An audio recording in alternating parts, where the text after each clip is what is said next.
आज नागपूर हिवाळी अधिवेशनाचा 6वा दिवस आहे, परंतु सरकार शेतकऱ्यांचे प्रश्न असतील किंवा सर्वसामान्य व्यक्तींचे प्रश्न असतील ते सोडवण्याचा प्रयत्न करत नाहीये, असं यावेळीच काही आंदोलक आहेत ते आपल्यासोबत बातचीत करण्यासाठी आहे. त्यांचं म्हणणं आहे की अंगणवाडी सेविका असेल किंवा अंगणवाडी बालकांचा त्यांचा हा मोठा प्रश्न इथं ते सांगण्यासाठी आले आहेत. नेमकं काय सांगाल तुम्ही, तुमचे मुद्दे काय आणि सरकारला काय सांगाल?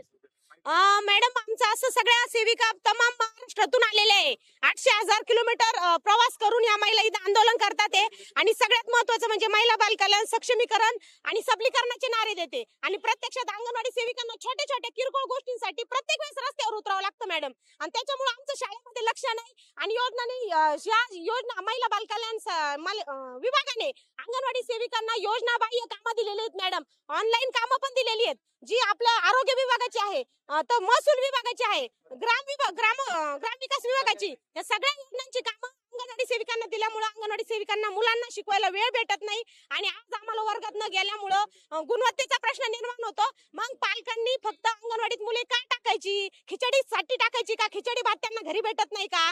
तर गुणवत्तापूर्ण शिक्षण देणं गरजेचं आहे. त्या मुलांचा सर्वांगीण विकास होणं गरजेचं आहे. पण या योजनांच्या ऑनलाईन कामापायी आम्हाला दिवस आणि रात्र त्या सगळ्या योजनांची कामं करावं लागते. रात्र अपरात्री अधिकाऱ्यांचे मेसेज आले की ऑनलाईन माहिती पाठवावं लागते. आणि मग आपण मुलांना शिकवायचं कधी? त्यामुळे सरकारला माझी या व्हिडिओच्या सोशल मीडियाच्या माध्यमातून एकच विनंती आहे, अंगणवाडी सेविकांच्या अतिरिक्त कामाचा ताण कमी करा. त्यांना फक्त योजनेचीच कामं द्या.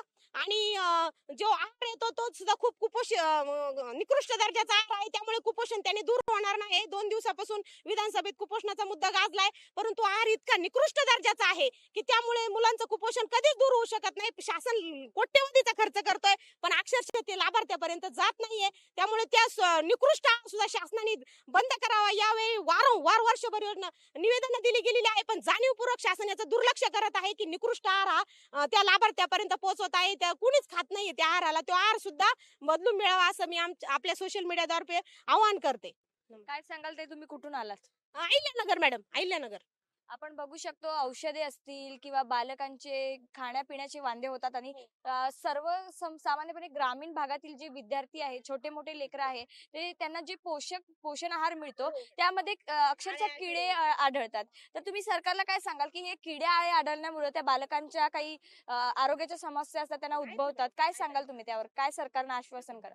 मॅडम, हा मुद्दा खूप गाजलेला आहे. अधिवेशनापासून गाजतोय, लोकसभेच्या अधिवेशनापासून गाजला आहे.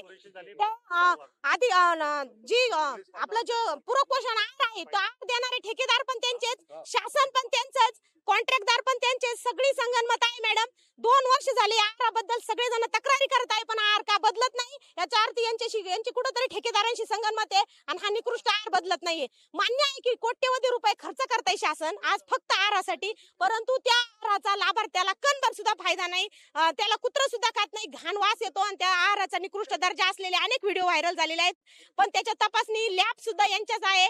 त्यामुळे त्याच्यावर कुणी ऍक्शन घेत नाही सरकार विरोधात बोलण्याची. पण या कोट्यवधी रुपयाचा त्या लाभार्थ्याला फायदा व्हावा एवढीच आमची इच्छा आहे. तुमच्या सोशल मीडियामधून आम्ही विनंती करतो की हा निकृष्ट आहार बदलून मिळावा. नेमकं काय सांगाल दादा, तुमच्या प्रमुख मागण्या काय आहेत? आणि आज अधिवेशनाचा जो 6वा दिवस आहे तरी सुद्धा सरकार याकडे लक्ष घालत नाही का, असं तुम्हाला वाटतंय का? मी प्राध्यापक सचिन काळमंडे, आरटी फाउंडेशन या संघटनेतर्फे पूर्ण महाराष्ट्र राज्यात जो राईट टू एज्युकेशन ऍक्ट आहे, जो भारतीय संविधानाने दिलेला आहे, त्या ऍक्टसाठी सुचारू रूपाने चांगल्या पद्धतीने अंमलबजावणी व्हावी यासाठी आम्ही यशवंत स्टेडियम इथे महाराष्ट्र राज्यभरातून संचालक, शिक्षक, मुख्याध्यापक, पालकवर्ग इथे जमा झालेला होता. आज आम्हाला 5 वाजता तेथून पोलिसांनी इथे बोलवलं. माननीय शिक्षण मंत्र्यांनी आमची भेट इथे घेतली, घेऊ इथे फिक्स झाली. आणि इथे जेव्हा आम्हाला 2 तास बसवलं, पण शिक्षण मंत्री निघून गेले. म्हणजे आम्हाला निवेदन घेऊन बोलवलं आणि शिक्षण मंत्री न भेटता निघून गेले. म्हणजे एवढा मोठा आमच्यासोबत अन्याय झाला. म्हणजे त्यांना शिक्षणाबद्दल काहीच काळजी नाही, त्यांच्या मनात शिक्षणाबद्दल काहीच घेणं देणं नाही असं आम्हाला त्यांनी वाटते. आणि त्यांनी या आरटी कायद्याला बगल दिलेली आहे. 3,000 कोटीचा हा बॅकलॉग महाराष्ट्र राज्यावर थकलेला आहे, पण 3,000 कोटीपैकी 1 रुपयाही त्यांनी अजून मंजूर केलेला नाही. उद्या फक्त शेवटचा दिवस आहे. ते 3,000 कोटी मंजूर झाली पाहिजे यासाठी आम्ही विधान भवनासमोर आम्ही इथे आलेलो आहे. शिक्षण मंत्र्यांनी याची दखल घ्यावी, मुख्यमंत्र्यांनी, वित्तमंत्र्यांनी याची दखल घ्यावी आणि 3,000 कोटीचा पूर्णपणे फंड इथे मंजूर करावा. त्यासाठी हे जर भेटले नाही म्हणून आम्ही हे आमचं डेप्युटेशन इथे फाडून फेकलेलं आहे, शासनाचा निषेध केलेला आहे. आज अधिवेशनाचा 6वा दिवस आहे आणि 6व्या दिवशी सुद्धा अंगणवाडी सेविकांचे प्रश्न आहेत ते मार्गी लागताना दिसत नाही.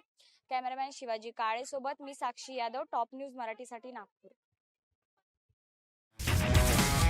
तुमची car, electric panel, data server आगीपासून सुरक्षित आहे का? नाही? मग आजच बसवा F protect temperature activated fire suppression device. यामध्ये आहे eco friendly non toxic pressurised liquid जे आग लागल्यास क्षणार्धात ऍक्टिव्हेट होऊन आगीवरती मिळवते नियंत्रण. बसवण्यास अतिशय सोपे आणि सुटसुटीत. टेकालिपचे एक दर्जेदार उत्पादन एफ प्रोटेक्ट.